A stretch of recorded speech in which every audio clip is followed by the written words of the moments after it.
گزشتہ جمعے میں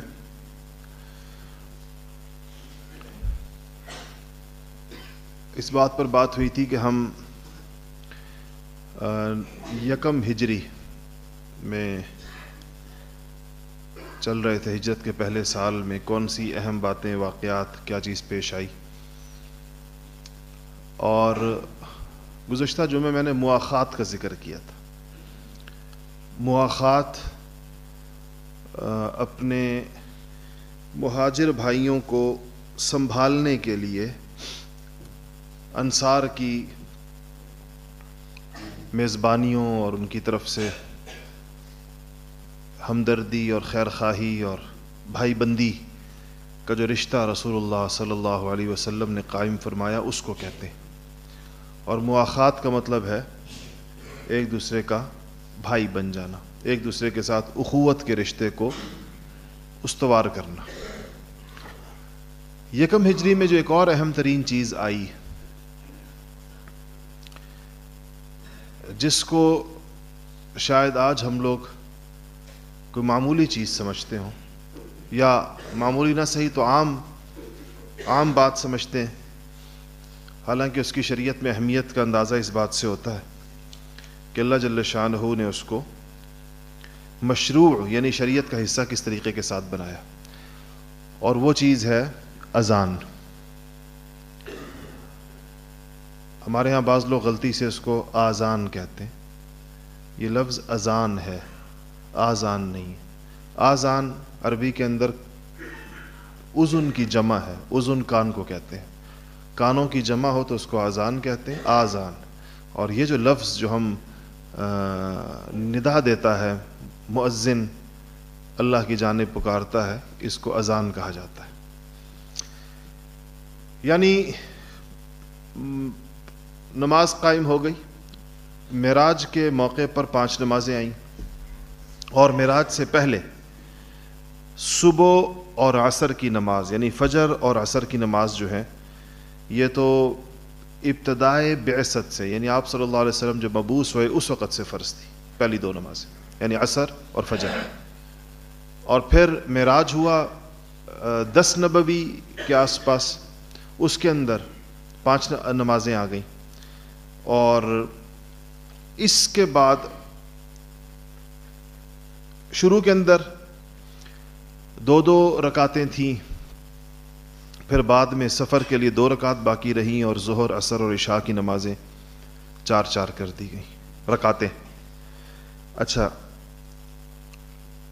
معمول کیا تھا؟ اذان آنے سے پہلے جماعت کی نماز کیسے ہوتی تھی؟ جب وقت داخل ہو جایا کرتا تھا نماز کا تو حضرات صحابہ مسجد میں آ جایا کرتے تھے اور نماز کے انتظار میں بیٹھ جاتے تھے. اور جس وقت رسول اللہ صلی اللہ علیہ وسلم چونکہ امامت خود فرماتے تھے اور آپ نے ساری عمر خود امامت فرمائی، اور آپ کی حیات مبارکہ میں آپ کی موجودگی میں سوائے سیدنا ابو بکر صدیق رضی اللہ تعالی عنہ کے، جو آپ کے جانشین اور خلیفہ بلا فصل تھے، کسی اور نے امامت نہیں کی. آپ کی موجودگی میں آپ خود امامت فرمایا کرتے تھے. جب آپ حجرہ مبارکہ سے، جو کہ مسجد نبوی کے ساتھ متصل تھے، ازواج مطہرات کے حجرے، تو جب آپ تشریف لایا کرتے تھے تو اس وقت جماعت کھڑی ہوا کرتی تھی. تو اب آہستہ آہستہ مدینہ کی بستی بڑھ رہی تھی، اور اس بات کی ضرورت محسوس ہوئی کہ نماز کے لیے جمع کرنے کے لیے کوئی علامت ہونی چاہیے، کوئی چیز ایسی ہو جس سے مسلمانوں کو پتہ چلے کہ نماز کا وقت ہو، جماعت کا وقت ہو گیا. اوقات نماز تو پتہ ہی ہوتے ہیں، لیکن جماعت کا وقت ہو گیا اور مسجد میں اب جماعت جلد کھڑی ہو جائے گی، تو اس کے لیے کوئی علامت.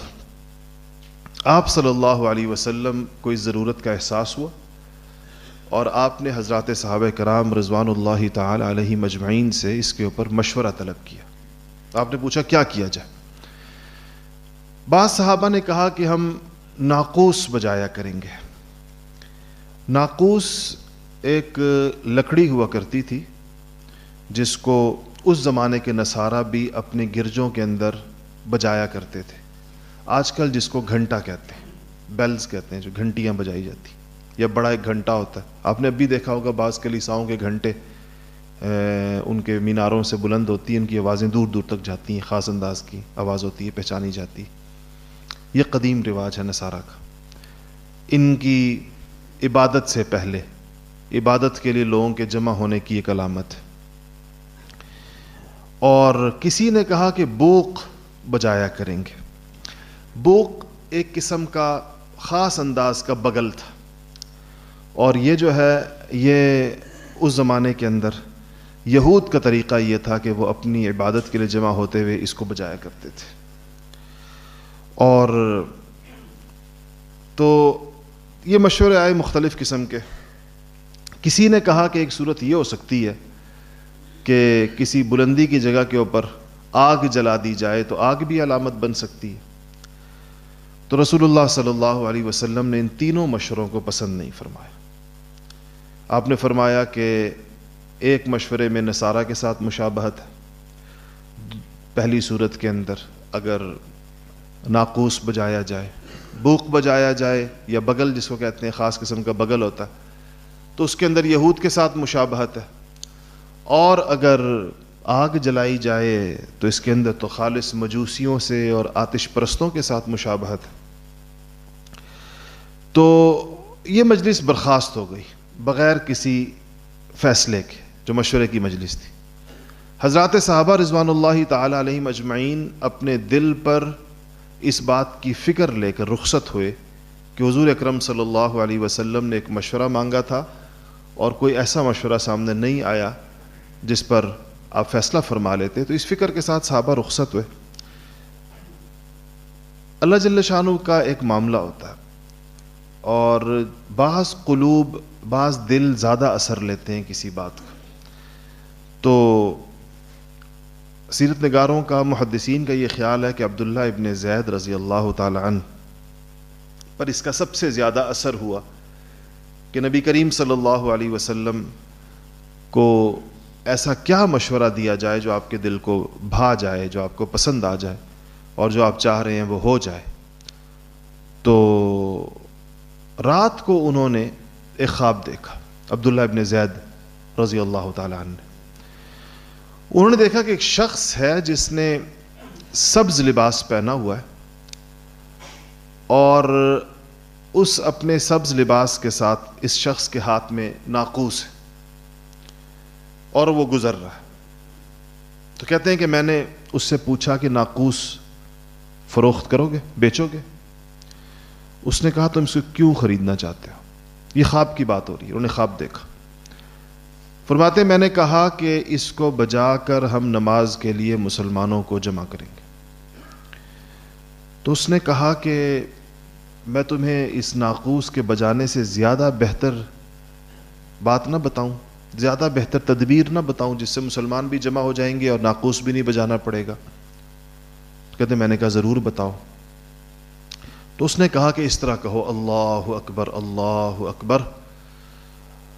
اور اشہد ان لا الہ الا اللہ, اشہد ان لا الہ الا اللہ, اشہد ان محمد الرسول اللہ, اشہد ان محمد الرسول اللہ,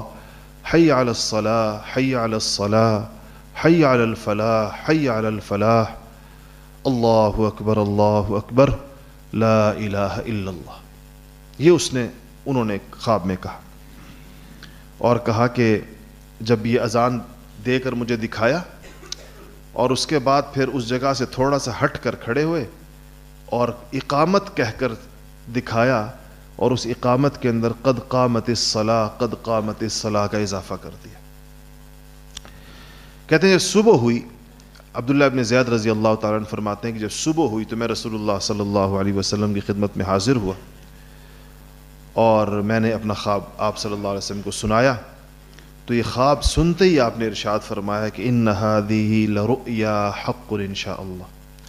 کہ آپ نے فرمایا کہ سچا خواب ہے انشاءاللہ, یہ بالکل سچا خواب ہے. اور اس کے بعد آپ نے عبداللہ ابن زید سے کہا کہ یہ کلمات بلال کو سکھا دیں, اور بلال اذان دیں پہلی. تو اور اس کی وجہ یہ بیان فرمائی کہ بلال کی آواز تمہاری آواز سے زیادہ اونچی ہے.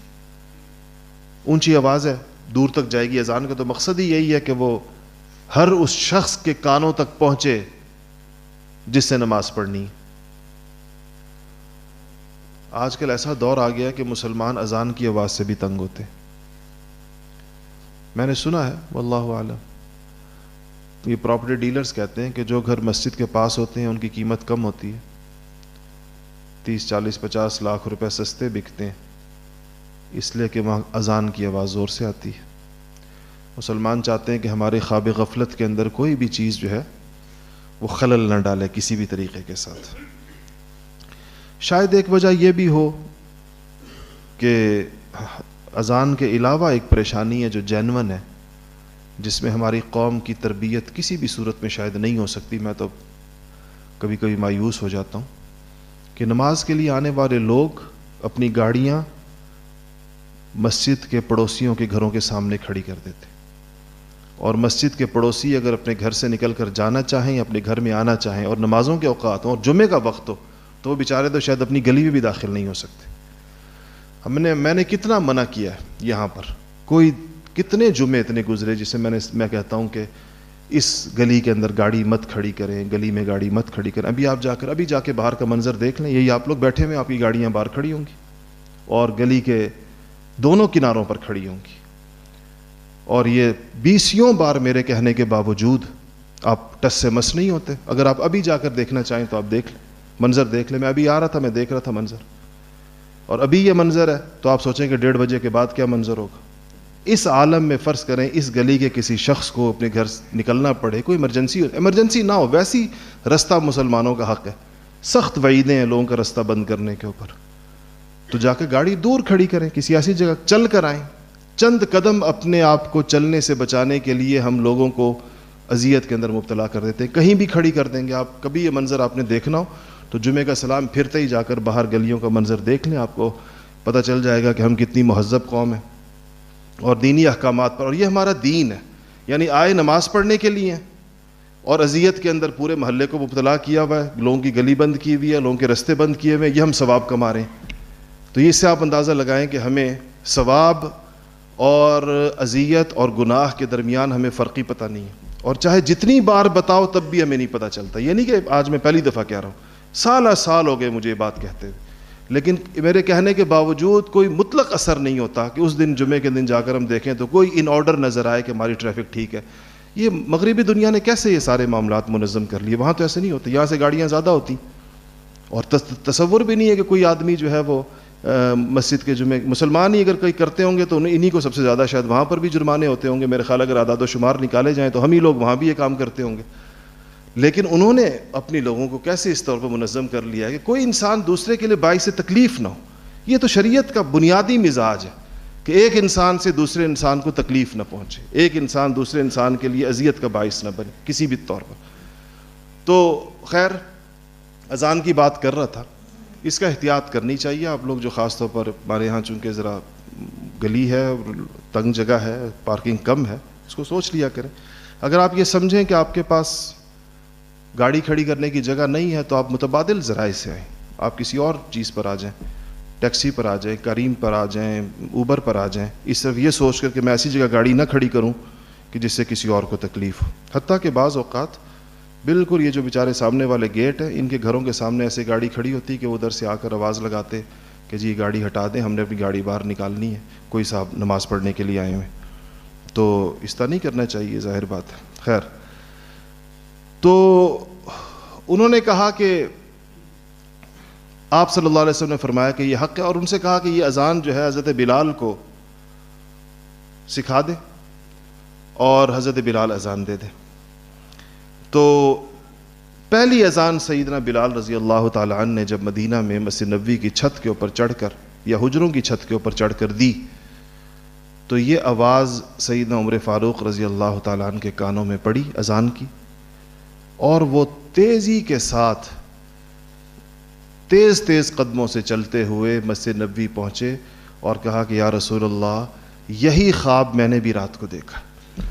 اور یہی چیز مجھے بھی رات کو بتائی گئی کہ اس طرح اذان دیجیے.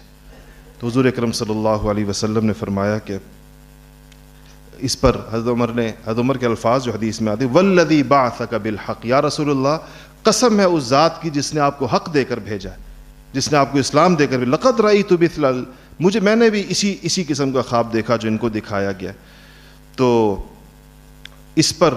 رسول اللہ صلی اللہ علیہ وسلم نے ان کی کہا کہ اللہ نے حق پہ تم لوگوں کو جمع کیا، نہیں ایک حق بات پر اللہ پاک نے تم دونوں کے دلوں کے اندر ڈالی۔ تو یکم ہجری سے مسلمانوں کی مسجدوں سے اذانیں بلند ہونا شروع ہوئیں، جو آج دیکھیں تو دنیا میں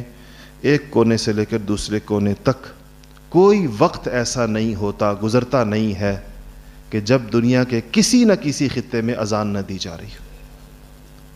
پوری دنیا کے گلوب پر آپ یہ اذان یوں گلوب کے گرد اوقات کے مطابق گھومتی ہے، ایک کونے سے یوں گلوب کے گرد ایک چکر لگاتی ہے، اور 24 گھنٹوں میں سے کوئی وقت ایسا نہیں گزرتا جب کہیں نہ کہیں پر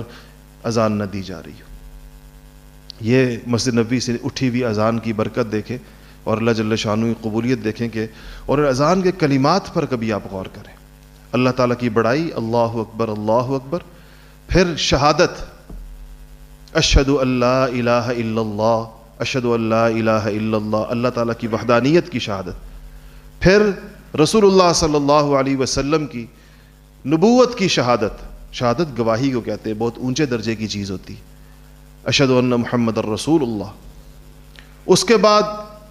نماز کی اہمیت کہ حی علی الصلاۃ، آؤ نماز کی جانب، اور پھر صلاح کو فلاح کا کہہ کر دنیا اور آخرت کی کامیابی کی ضمانت کہ حی علی الفلاح، کہ صرف نماز نہیں ہے، فلاح ہے، یعنی دنیا اور آخرت کی تمام کامیابیاں اس کے اندر ہے، اس عمل اور اس عبادت کے اندر۔ اور پھر اللہ کی تکبیر، اللہ اکبر لا الہ الا اللہ۔ ویسے سچی بات ہے کہ کتنے بد نصیب ہیں وہ لوگ جو اس اللہ کے منادی کی پکار سن کر بھی اس کو لبیک نہ کہیں۔ اس اللہ کا منادی دن میں 5 دفعہ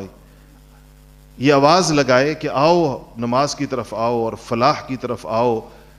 اور یاد رکھیے گا کہ مردوں کے لیے جماعت کے ساتھ نماز جو پڑھنا مسجد میں یہ فرض ہے۔ تو اس لیے اس کو بالکل کافی نہیں سمجھنا چاہیے کہ ہم انفرادی اکیلی نماز پڑھ لیں، کہ ہم نے نماز تو پڑھ لی، بندہ سوچے میں نے تو پڑھ لی۔ اگر یہ اکیلی ہوتی تو آخر یہ سارا کیا ہے جو اتنی مسجدوں کا قیام ہے؟ یہ مسجد، نماز، جماعت، یہ اسلام کے بہت عظیم الشان شعائر میں سے، اسلام کی بہت بڑی علامتوں میں سے، اور جس کو اللہ جل شانہ توفیق دے۔ تو ہمارے ہاں تو پھر ہر گلی کے اندر مسجد ہوتی ہے، نہیں تو دوسری تیسری گلی کے اندر مسجد ہوتی ہے، وہ خوش نصیب بھی ہیں۔ یہاں تو ہم نے کم لیکن باہر کے ملکوں میں دیکھے 20 منٹ ڈرائیو کر کے مسجد جاتے ہیں، میں نے خود ایسے لوگ دیکھے، 20 منٹ کی ڈرائیو پر مسجد ہے امریکہ میں، اور 5 نمازیں جماعت کے ساتھ پڑھتے ہیں، 5 نمازیں جماعت کے ساتھ۔ اتنا فرق تھا کہ وہ میرے بہنوئی ہیں، میں ان سے پوچھا کہتے ہیں 5 نمازیں وہاں، تو میں نے کہا کس طرح کرتے ہیں؟ تو مغرب عشاء کیا کرتے ہیں؟ ہاں پھر یہ ہے کہ عصر پر جب جاتے ہیں اکثر اوقات تو عشاء پڑھ کے آتے ہیں، کبھی مغرب پر جاتے ہیں تو عشاء پڑھ کے آتے ہیں، درمیان کا وقت اور دینی کاموں میں مسجد کے اندر گزارتے ہیں، اس وجہ سے اتنا وقت مسجد میں گزرتا ہے کہ نماز جماعت کے ساتھ مل جائے۔ تو اتنی اہمیت ہے، ہمارے لیے تو بڑی سہولت ہے، ٹہلتے ٹہلتے بھی آ جائیں، گھر سے نکل کر چند قدم چلیں تو مسجد آ جاتی ہے۔ یہ سہولت ساری دنیا کے مسلمانوں کو اس طرح حاصل نہیں ہوتی کہ ہر جگہ پر ہی مسجدیں اتنی زیادہ ہوں اور ہر دوسری تیسری گلی کے اندر ہوں اور ہر جگہ پر ہوں۔ تو یہ یکم ہجری کی ایک چیز جو اذان ہے، اذان کے بارے میں یاد رکھیے گا کہ یہ اسلام کے شعائر میں سے، اور اگر اسلامی حکومت ہو اور کسی محلے کے لوگ یا کسی علاقے کے لوگ اذان دینا چھوڑ دیں تو فقہا نے لکھا ہے کہ خلیفۃ المسلمین امیر المؤمنین ان کو سزا دے گا۔ اس کو یہ قابل سزا جرم ہے، یعنی جس کو ہمارے الفاظ میں کہتے ہیں نا، قابل دست اندازی پولیس جرم ہے کسی اسلامی ریاست میں کہ کوئی محلہ یا کوئی علاقہ یا کوئی شہر اذان دینا چھوڑ دے، اذان کے بغیر نمازیں پڑھنا شروع کر۔ اذان اتنی اہم ترین چیز ہے، اور مؤذن کے لیے بڑی سعادت ہے۔ ہمارے ہاں لوگ عام طور پر اس بات کے ثواب سے واقف نہیں ہوتے۔ حدیث شریف کے اندر مؤذنین کے لیے خاص طور پر ذکر ہے قیامت کے، جنہوں نے ساری عمر اللہ تعالیٰ کی رضا کے لیے اللہ کی توحید اور رسالت کے یہ کلمات فضا کے اندر بلند کیے ہوں گے، تو روز قیامت بعض روایات کے اندر آتا ہے کہ رسول اللہ صلی اللہ علیہ وسلم کے امت کے مؤذنین اپنی بلند گردنوں کی وجہ سے پہچانے جائیں گے، اللہ ان کو اونچا کر دے گا باقی لوگوں کی نسبت، اس وجہ سے کہ انہوں نے یہ فضا کے اندر ان کی وجہ سے یہ اذان آئی ہے، یہ آواز آئی ہے اور چلتی رہی ہے۔ اچھا، اس کے بعد جو سن اسی 1 ہجری کا جس کا میں ذکر کر رہا تھا، اس کی چند ایک اور مشہور چیزیں، یہ جو میں نے پچھلی دفعہ جمعے میں عرض کیا تھا کہ معاہدہ ہوا یہود کے ساتھ، اس کو میثاق مدینہ بھی کہتے ہیں، اور یہ معاہدہ رسول اللہ صلی اللہ علیہ وسلم کی نبوت، پیغمبری، رسالت اور آپ کی غیر معمولی ہوشیاری اور سمجھداری اور عقل مندی اور فراست اور بصیرت کا آئینہ دھار ہے کہ ایک جگہ نئی جگہ مسلمان پہنچے، مسلمان بالکل خالی ہاتھ ہیں، ان کے پاس کچھ نہیں ہے۔ 1 سال پہلے،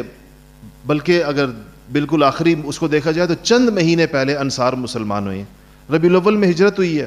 اور اس سے پہلے 3 مہینے پہلے جو ہے وہ 70 لوگ مسلمان ہوئے ہیں انصار کے آ کر، بیعت عقبہ جس کو آپ نے سن لیا۔ تو چند مہینوں کے مسلمان انصار ہیں جو مدینہ کے اپنے رہنے والے ہیں، اور چند 100 مہاجرین ہیں جو بالکل خالی ہاتھ ہیں، ان کے پاس کچھ بھی نہیں ہے۔ یہ آپ کی کل قوت ہے، اور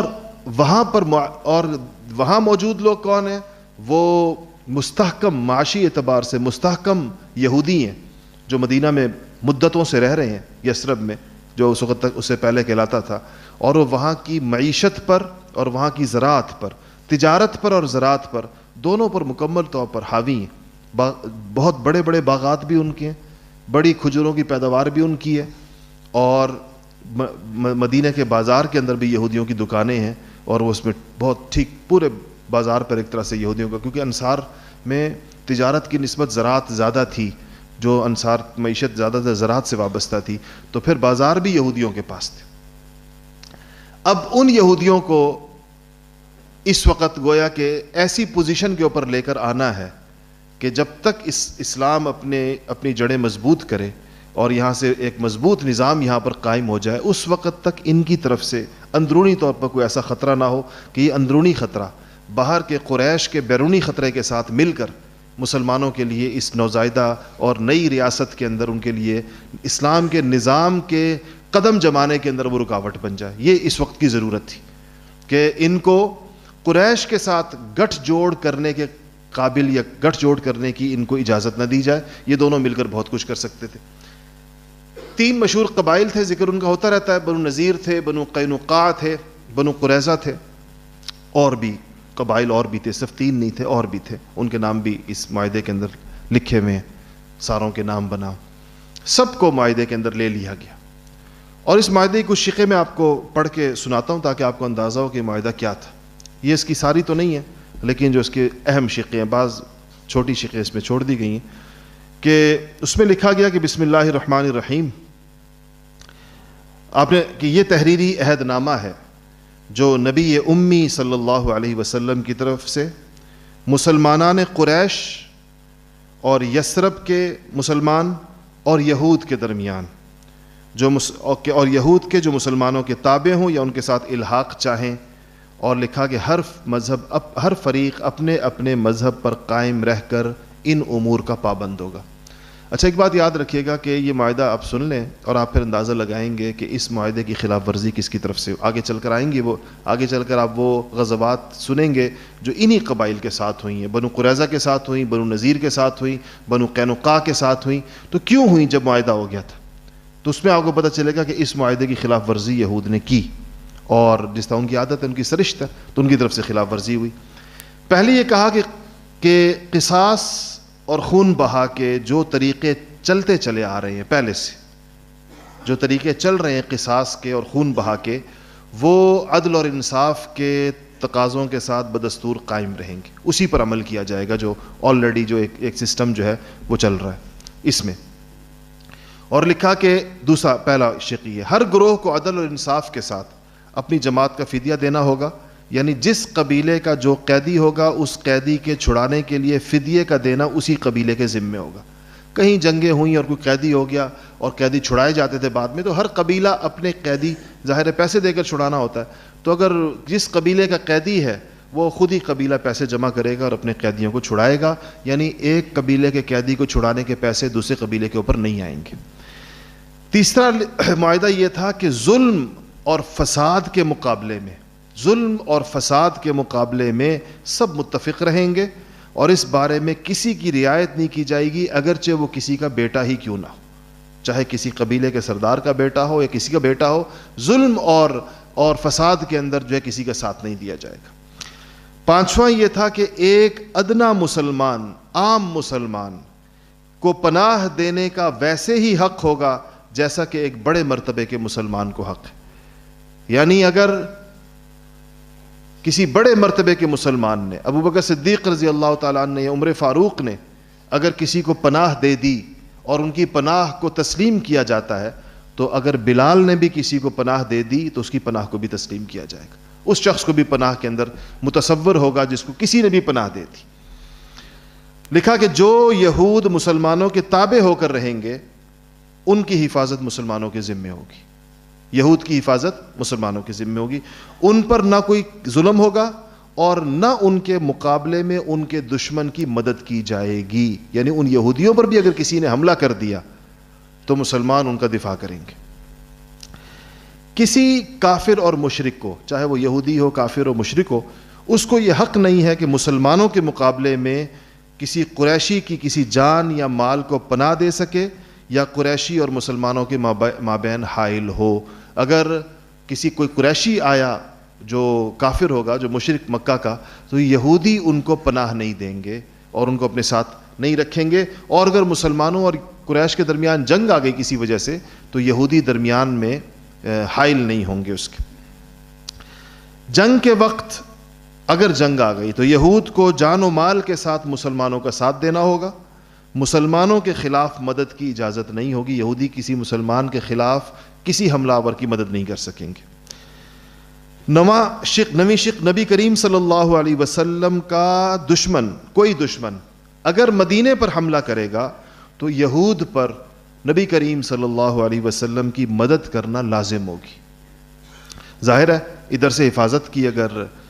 وہ ضمانت ہے تو دو طرفہ معاہدے ہوتے ہیں تو ان کی طرف سے مدد لازم ہے۔ اور لکھا کہ جو قبیلہ اس عہد اور حلف میں شریک ہے، اگر اس میں سے کوئی قبیلہ اس حلف اور عہد سے علیحدگی اختیار کرنا چاہے تو نبی کریم صلی اللہ علیہ وسلم کی اجازت کے بغیر علیحدگی اختیار کرنے کا مجاز نہیں ہوگا، یعنی یہ معاہدہ یک طرفہ طور پہ نہیں توڑا جائے گا کہ اچانک وہ کہہ دے کہ بس میں معاہدے سے نکل گیا۔ اور پھر تاکہ اگر مسلمان کسی سے صلح کرنا چاہیں تو یہود کا بھی اس صلح کے اندر شریک ہونا ضروری ہوگا، یعنی یہ نہیں ہوگا کہ مسلمان کسی صلح کر لیں اور یہودیوں کی ان سے جنگ ہو، صلح مشترک ہوگی، اکٹھے ہو کر صلح کی جائے گی۔ جو کسی مسلمان کو قتل کرے اور اس پر گواہ موجود ہو، شہادت موجود ہو، تو اس کا قصاص لیا جائے گا، الا یہ کہ مقتول کا ولی دیت لینے کے اوپر راضی ہو جائے۔ وہی جو اسلام کا اصول ہے کہ قصاص ہے، اگر مقتول قصاص کو معاف کر دے تو دیت ہے۔ جب کبھی کوئی جھگڑا، اختلاف پیش آ جائے گا آپس کے اندر تو اللہ اور اس کے رسول کی طرف رجوع کیا جائے گا، فیصلہ اللہ کے رسول کریں گے، اللہ کے رسول کی طرف رجوع، اللہ ہی کی طرف رجوع ہوتا ہے۔ یہ اس کے 14 بڑے بڑے نکات تھے جس کو میثاق مدینہ کہتے ہیں۔